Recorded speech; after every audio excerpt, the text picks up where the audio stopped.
क्या हो केटी तिहार तिहार लाग्यो त आज त के भन्दिन है रोटी यति नै भयो यो भाँडोको एक भाँडोले आधी भाँडो जस्तो पिठोले यतिका रोटी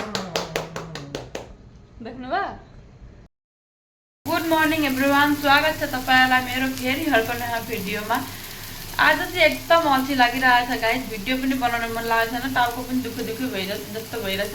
अनि मौसम पनि त्यस्तै खालको छ क्या, एकदम अल्छी लाग्दो टाइपको।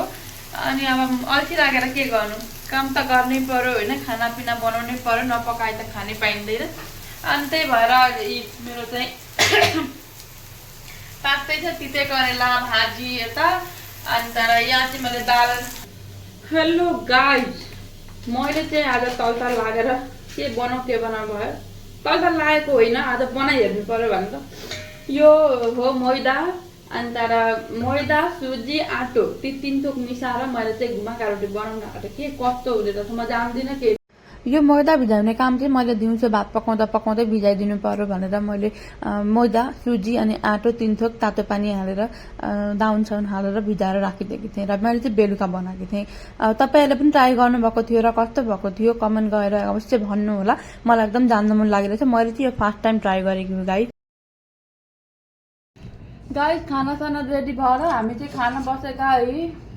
तिते करेला भाजी दाल भात भोक पनि मजाले लागिरहेछ, अर्थात केही छैन अचार सचार। अनि पिरो भएन, अनि मैले चाहिँ यो खोर्सानी लिएँ, हरियो खोर्सानी होइन, हरियो खोर्सानी टोकेर खान मिठो लाग्छ नि त। पिरो पनि हुन्छ नि थोरै। गाइस यहाँ हेर्नु न कुरकुरे, हिजोको भिडियो तपाईँहरूले हेरिसक्नु भयो होला होइन। झिँगा पनि कति लाग्न थालेको छ यो गर्नको लागिकन।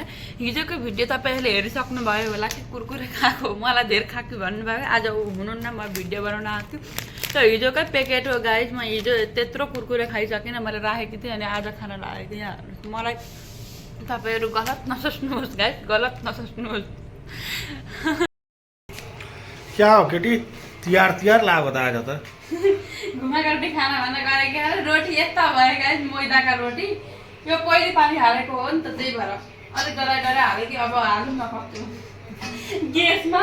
तीमाथि यति नै छ पिठो पनि के भन्नु, अब मैदा हाली हेरौँ है त। एप्पल छ भने डर, बाक्लो नबाक्लो भएछ गाइस, ला घुरेको भएन।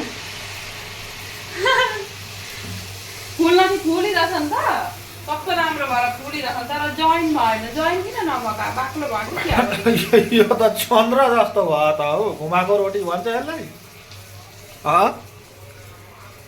फुल्न त फुलिरहेछ नि त, तर उति भएन कि रोटी राम्रा भए भयो त। अनि oh wow Lakita Devi, I am so happy.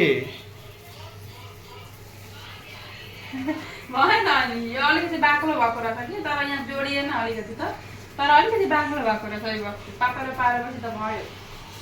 ए खुसी हो, भएन। यहाँ हेर्नुहोस् रोटी चाहिँ भयो है। लाकिता देवी के भन्छौ अब तिमी? के भन्दिन है रोटी यति नै भयो, यो भाँडोको एक भाँडोले आधी भाँडो जस्तो पिठोले यतिका रोटी भयो। कति भयो पनि 30वटा जति भयो कि रोटी।